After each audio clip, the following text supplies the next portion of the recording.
A summer Sunday, 1914.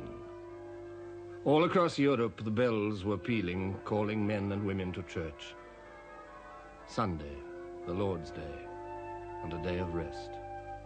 It was a world of firm beliefs. The established order was not widely questioned. Father at the head of the family, the monarch at the head of the nation, God in his heaven.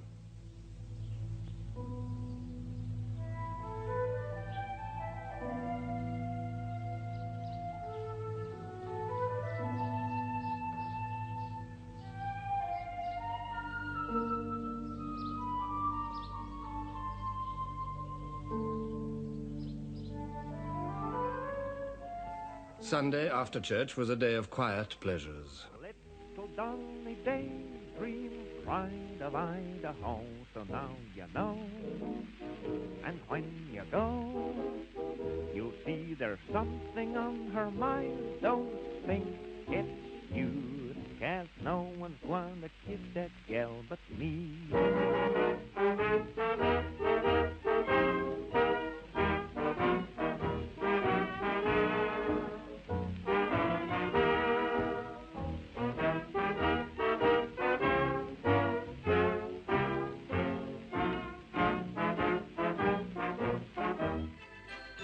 In the Bois de Boulogne, the Tiergarten or Rotten Row, the aristocracy displayed themselves.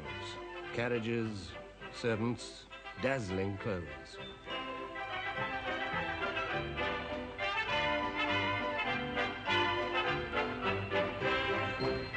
Material progress had marched swiftly in the peaceful decades before 1914.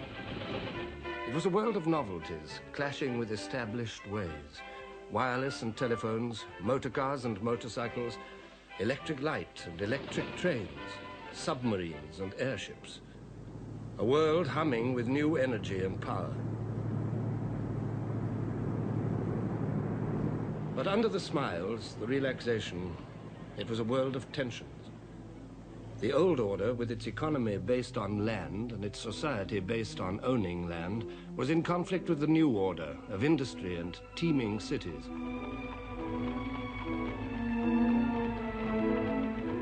Industry had uprooted populations, expanded them beyond belief, tempted them, enriched them, and impoverished them.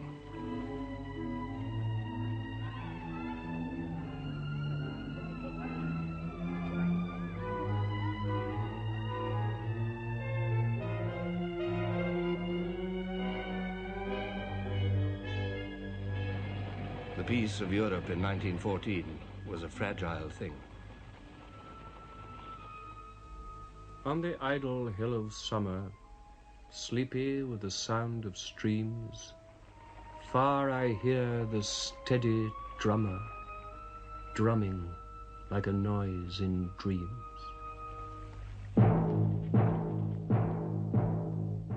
In the Germanic empires, lying across the heart of Europe, the clash of old and new was obvious.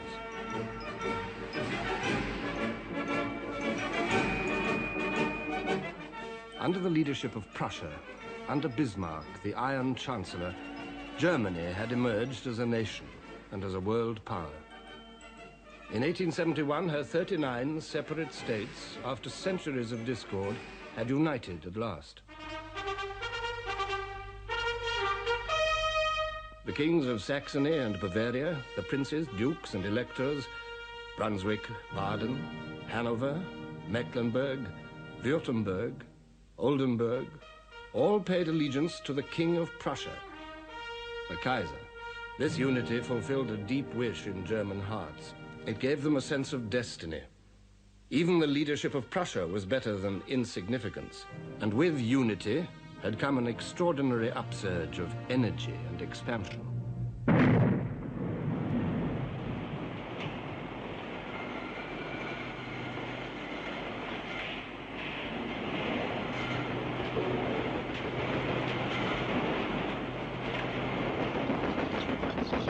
In 1871, there were 41 million Germans.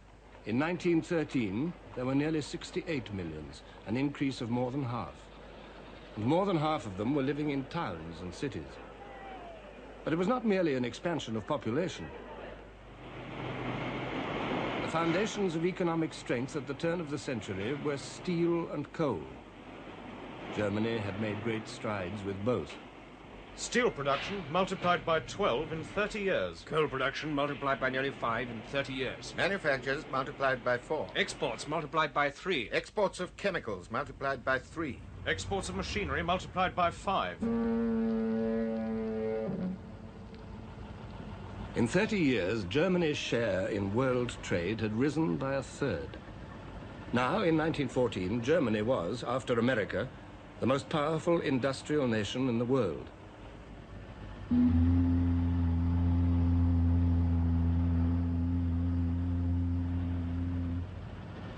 The epitome of her industrial might lay in the firm of Krupp. Essen, city of steel, where the first Krupp factory was built, became, by 1902, a great city with its own streets, its own police force, fire department and traffic laws.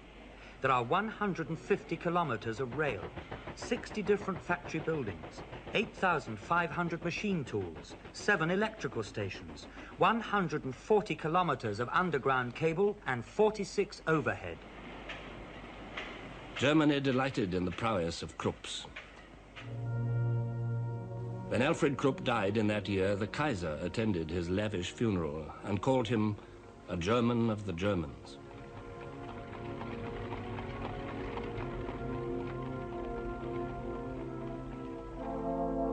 In 1914, the firm employed 80,000 workers.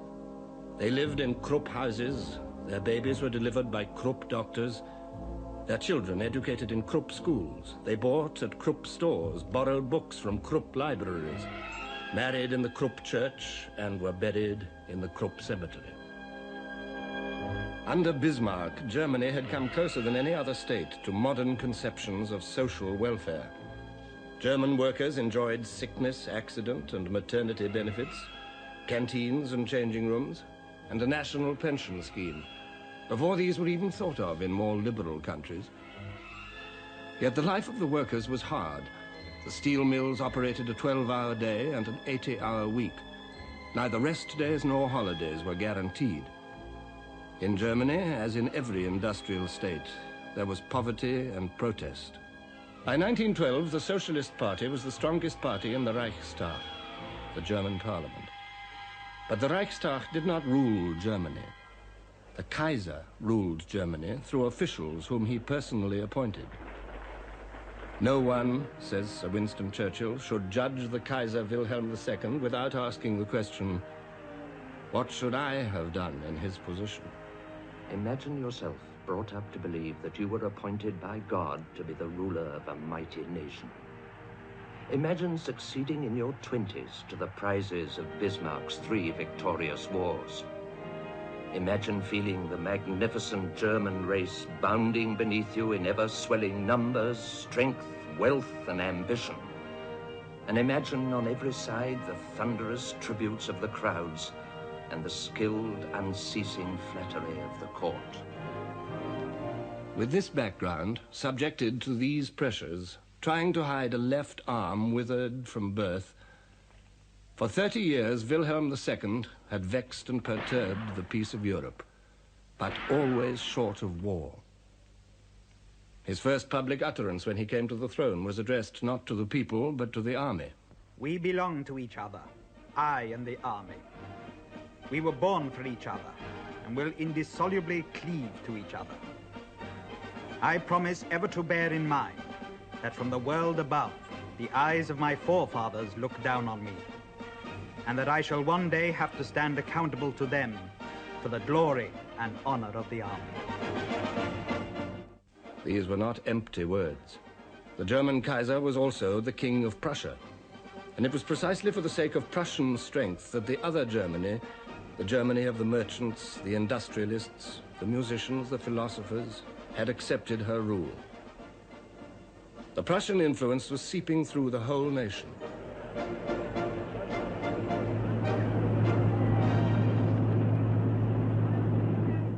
It was above all a military influence, well described by one of its advocates, General von Hindenburg. The army trained and strengthened that mighty organizing impulse which we found everywhere in the fatherland.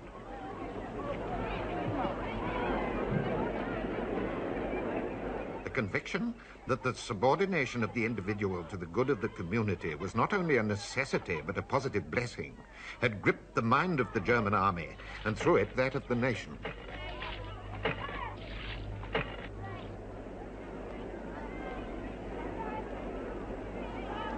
With Prussia as the core, the German Empire was the most powerful military organism in the world. And at its head, posturing, gesturing, stood the all-powerful Kaiser, challenging Europe. Without Germany, and without the German Kaiser, no great decisions must ever be taken. If this should happen, the position of Germany in the world would vanish forever. And I do not purpose that this should ever happen. To employ suitable, and if necessary, violent means ruthlessly is my duty, my fair privilege. Germany's neighbors watched her clamorous progress with alarm. The Republic of France uneasily remembered her overwhelming defeat at Germany's hands in 1870. Then the rich lands of Alsace and Lorraine had been torn from her. Patriotic Frenchmen bitterly resented the loss, and the bitterness was passed on to new generations. Think that the motherland is your second mother, that she weeps and suffers over the children they have torn from her bosom.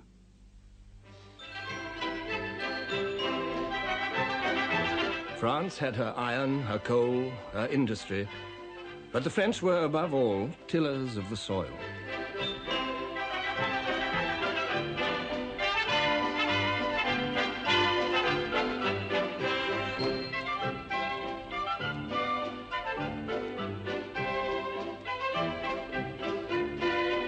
The produce of her fields and vineyards made France self-supporting. The French cared for good food. The specialities of each province acquired international fame. And while the ploughland and pastures of the provinces fed Paris, Paris itself fertilized not only France, but Europe too. The curiosity and enthusiasm of Parisians matched a period which seemed to produce new novelties every day.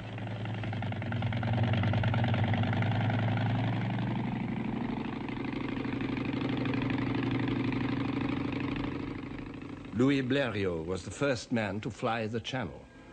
I began my flight steady and sure. I have no apprehension, no sensations, nothing. I am making at least 42 miles an hour, traveling at a height of 250 feet. Below me is the sea. There is nothing to be seen, neither France nor England. I am alone. For 10 minutes I am lost, and then I see the cliffs of Dover.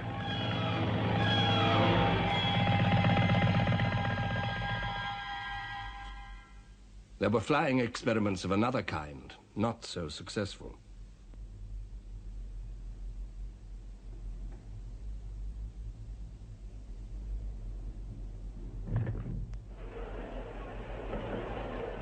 Cranks or pioneers, the French greeted them all expectantly.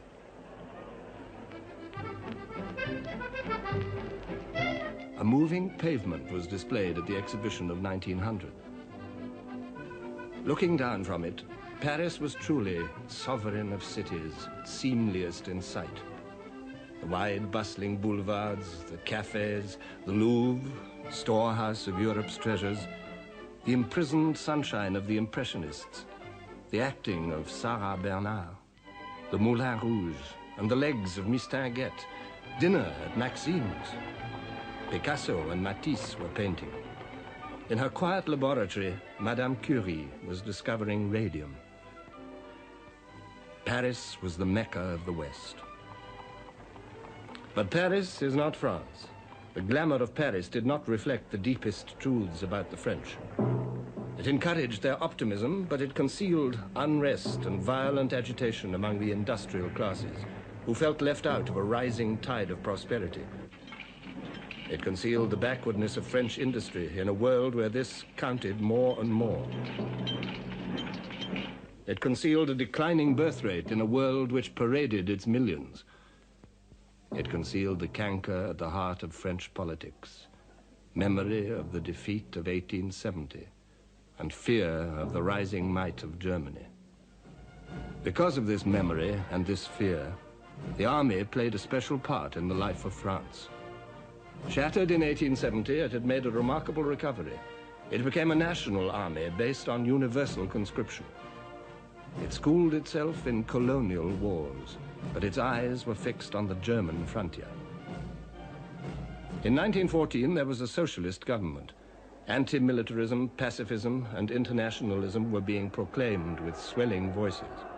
The delegates of the workers' organizations judged that wage earners obliged to go to war have this alternative only: either to take up weapons in order to menace other wage earners, or to take up battle against the common foe, capitalism. Anti-militarist and anti-patriotic propaganda must become ever more intense and audacious.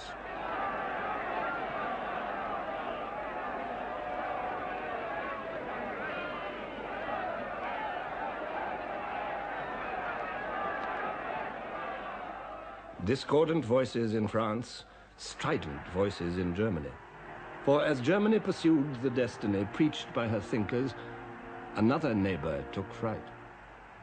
The Germans were not content with military might and industrial supremacy. They still felt cheated. They wanted a place in the sun, an empire. Between 1884 and 1890, German sovereignty was proclaimed over an area more than 4 times larger than Germany herself. And on the pretext of protecting these colonies and her expanding trade, Germany began to build a battle fleet.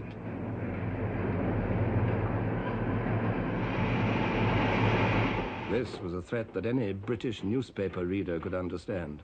The sea served Britain in the office of a wall or as a moat defensive to a house against the envy of less happier lands. Now envy was reaching across the sea.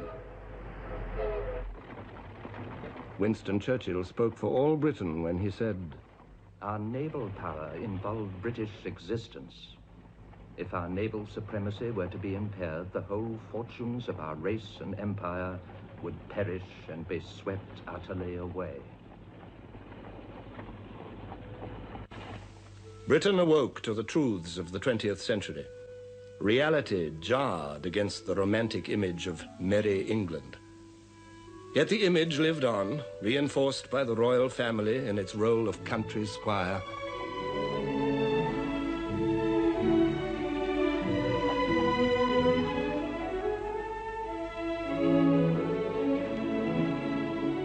Englishmen liked to think of themselves in these terms. They attached magical virtues to walking over fields.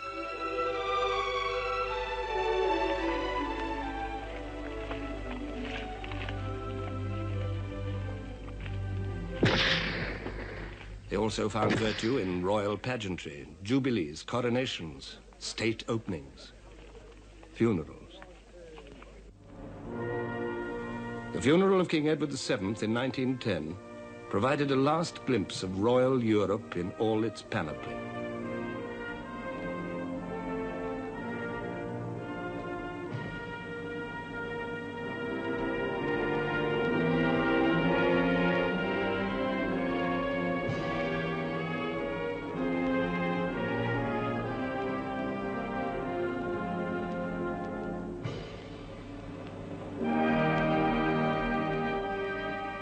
Nine kings followed Edward's coffin through the streets of London. King George V, his successor, the Kaiser, his nephew, the King of Belgium, the King of Spain, the kings of Portugal, Denmark, Bulgaria, Norway, and Greece.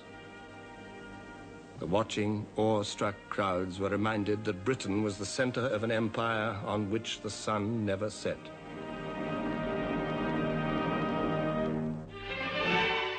The most glittering jewel of all was India. The great Durbar at Delhi in 1911 seemed to set the seal on British rule. Wearing their purple coronation robes and preceded by attendants carrying peacock fans, yak tails, and golden maces, their majesties took their thrones and faced the tens of thousands of their subjects. King George V wrote in his diary, the most beautiful and wonderful sight I ever saw. I wore a new crown for India, which cost £60,000. The amphitheatre contained about 12,000 people and about 18,000 troops.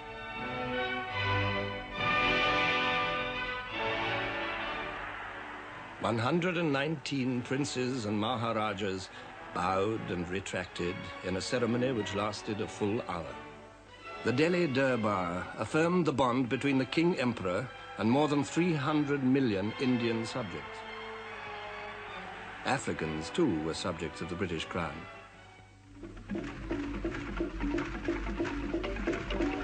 To Cecil Rhodes had come the dream of linking British possessions with a railway from the Cape to Cairo. The almost unbroken pink up the map of Africa showed the dream well on the way to realization. And there were the white dominions, Canada, Australia, and New Zealand. These were the lands where men of British stock had driven down new routes, creating British populations in far distant places, half as numerous as the Britons who stayed at home.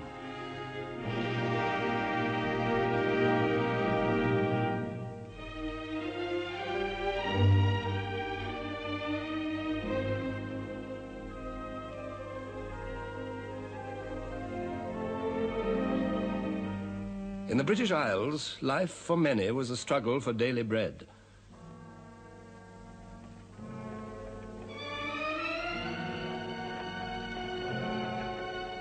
The national wealth of the country in 1914 has been computed at £14,300 million. But in the black deserts of Britain's industrial towns, working-class families could not afford decent clothes or enough to eat. In London at the turn of the century, 30.7% of the population were living below the poverty line. In York, 28% existed on a diet less generous than that of the workhouse. Small wonder that the Chancellor of the Exchequer, Lloyd George, wrote, "Our working populations, crushed into dingy and mean streets, with no assurance that they would not be deprived of their daily bread by ill health or trade fluctuations, were becoming sullen with discontent." As in Germany and in France, the workers turned to socialism. The Labour Party was born. But 40 Labour MPs could not provide a remedy. Only through the rapidly growing trade union movement could the workers assert their demands. In 1911 and 1912, Britain was swept by a wave of strikes more complete and embittered than any yet seen. The trade union leader, Ben Tillett, said, "It was a great upsurge of elemental forces. It seemed as if the dispossessed and disinherited classes were all simultaneously moved to assert their claims upon society."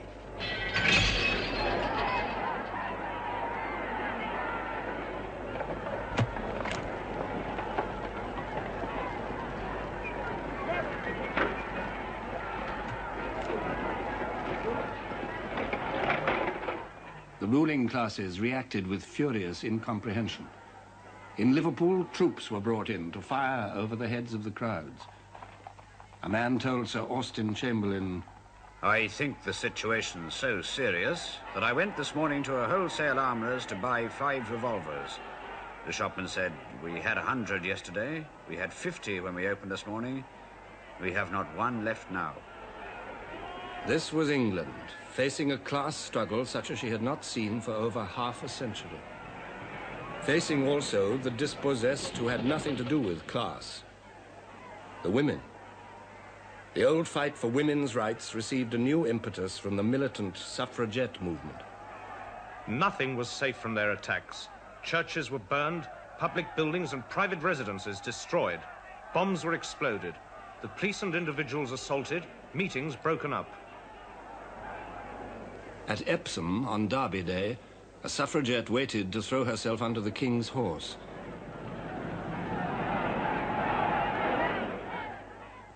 She died of her injuries.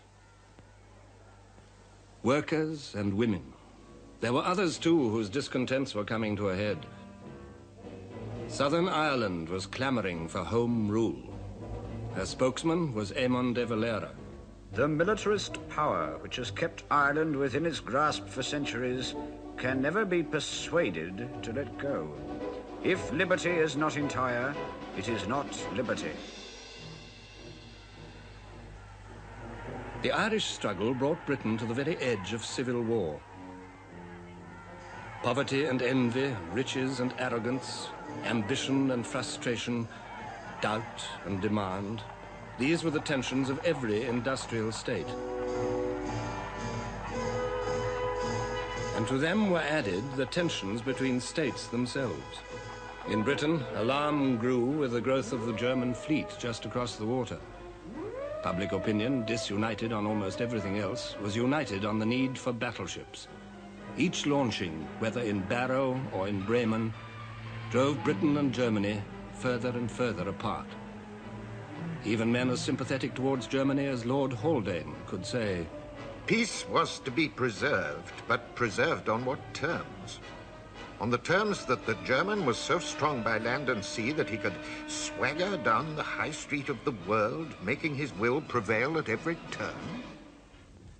In 1908, Lloyd George met the German ambassador. I explained to him that the real ground for the growing antagonism in this country towards Germany was not jealousy of her rapidly expanding commerce, but fear of her growing navy. But the Kaiser did not care. I do not wish for a good understanding with England at the expense of the extension of the German fleet. So, Germany's naval dreams made Britain a potential enemy, just as her military might had kept alive the hostility of France. The two nations were drawn together by Germany's challenge. The Entente Cordiale was forged.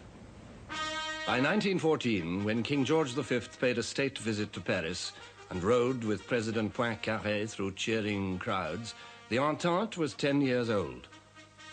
In both countries, men welcomed the end of centuries of rivalry. It seemed a good omen for peace. But the security offered by the Entente Cordiale was delusive. For France had another ally, on the other side of Europe, Russia. Britain, in turn, made an agreement with her. Thus, Germany found herself faced with what her statesmen had always most dreaded, encirclement, potential enemies in the West and in the East.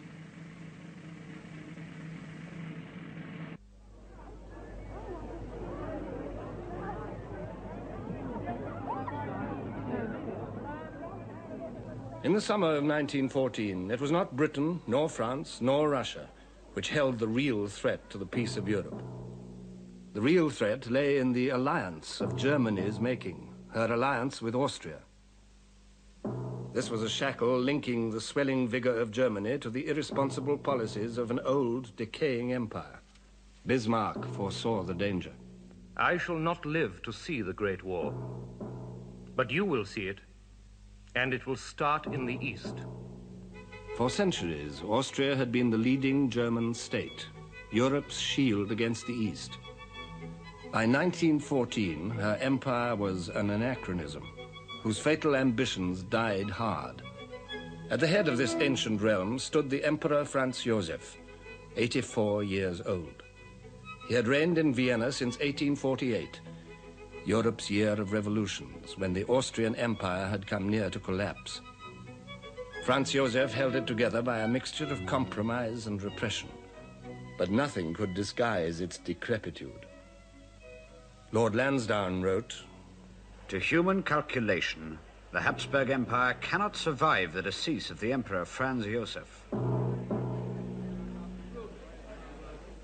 The anachronism lingered on, upheld by this old man. Its ceremonies, its displays, its brilliant uniforms, the rigid protocol of the imperial court, the high-sounding titles, the wit, the music, the culture of Vienna, all belonged to a past which was becoming ever more at odds with the present. For this empire was not merely Austrian. It was, in the first place, a dual monarchy. The Austrians shared power with the Hungarians, who kept their own parliament and their own laws. Austrians and Hungarians together ruled over a mixture of peoples.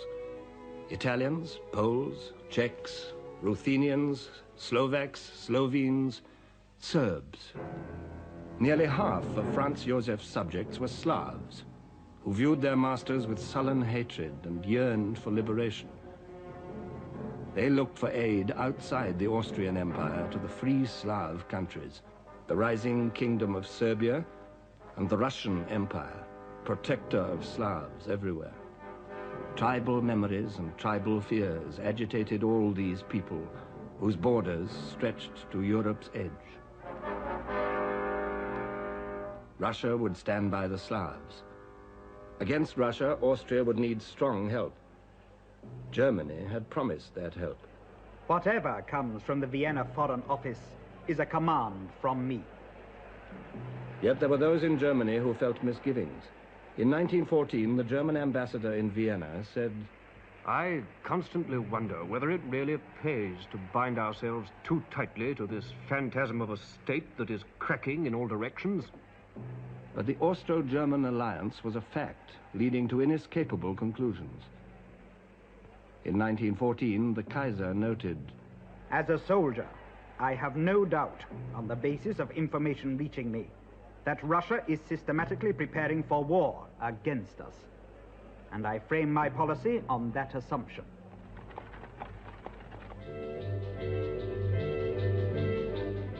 Russia also was a troubled anachronism. The Tsar of all the Russias ruled over countless millions of people.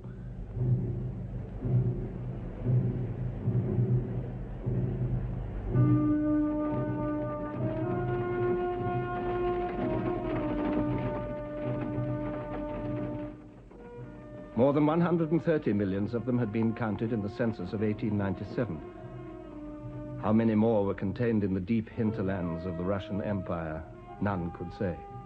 This was the largest state in the world, a sprawling giant. Communications across it were primitive and difficult. During the thaw, almost impossible.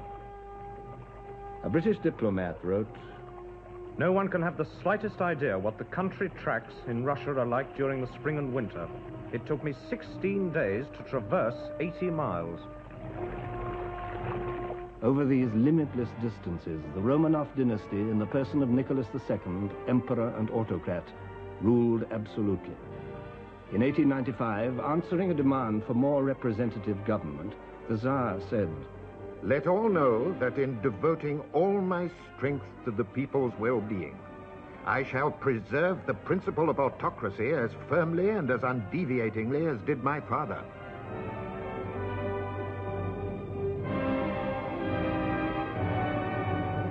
In 1905, Russia suffered humiliating defeat at the hands of Japan.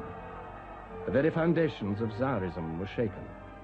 The peasants, the vast, illiterate masses of Russian people, living on a chancy borderline of famine and ruin, rose in revolution.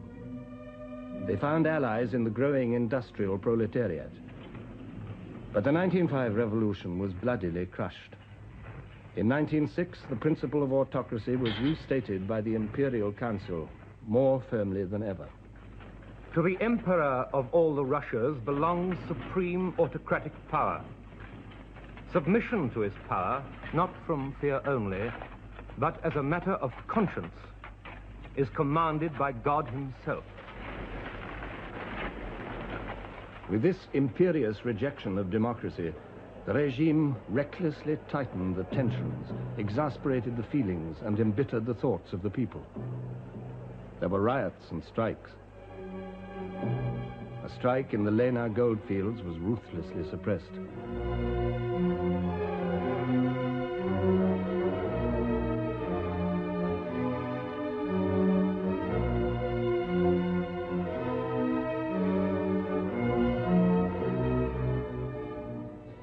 The Tsar and his court consumed their time with simple pleasures, heedless of the Russian people.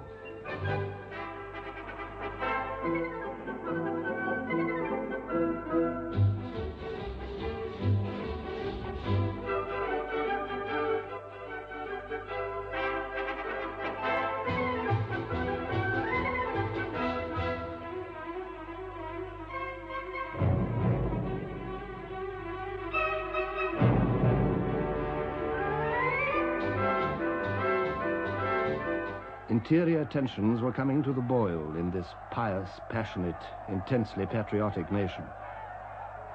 And as they did so, external tensions also grew. The Balkans, where the Slav lands lay between the scowling frontiers of three crumbling empires, were their point of impact. In 1908, Austria, with outdated ambitions, annexed the Slav territories of Bosnia and Herzegovina on the borders of Serbia. Russia, still weak after defeat by Japan in 1905, let that pass. Then in 1912, the small Balkan kingdoms joined together to inflict a crushing defeat on the Turkish Empire. But they quarreled among themselves. Out of the Balkan Wars of 1912 and 1913, Serbia emerged as the strongest of the Balkan states, an inspiration for all Slavs. Austria watched her inconvenient progress with a jealous, calculating eye. The British ambassador in Vienna reported in 1913, "Relations between Austria and Russia are growing worse day by day. Serbia will one day set Europe by the ears and bring about universal war." The French president, Poincaré, came to a similar conclusion. Whatever be the issue, small or great, which may arise in the future between Russia and Germany, it will not pass by like the last. It will be war. In Austria, the issue was clear. The Austrian chief of staff, Konrad von Hotzendorf, said openly, "We must crush this viper, Serbia." By 1914, Europeans had learned to live with fear, and fear is the midwife of war. On Sunday, June the 28th, Europe entered upon her final, fatal crisis. The Archduke Franz Ferdinand, heir to the Austrian throne, and his wife were visiting Sarajevo, capital of the recently annexed province of Bosnia. From Serbia, just across the border, a group of Slav terrorists had also come to Sarajevo, pledged to kill Franz Ferdinand. As the Archduke and his wife took their departure, one of these terrorists, a Slav schoolboy called Gavrilo Princip, fired 2 pistol shots. They hit Franz Ferdinand and his wife. A quarter of an hour later, both were dead.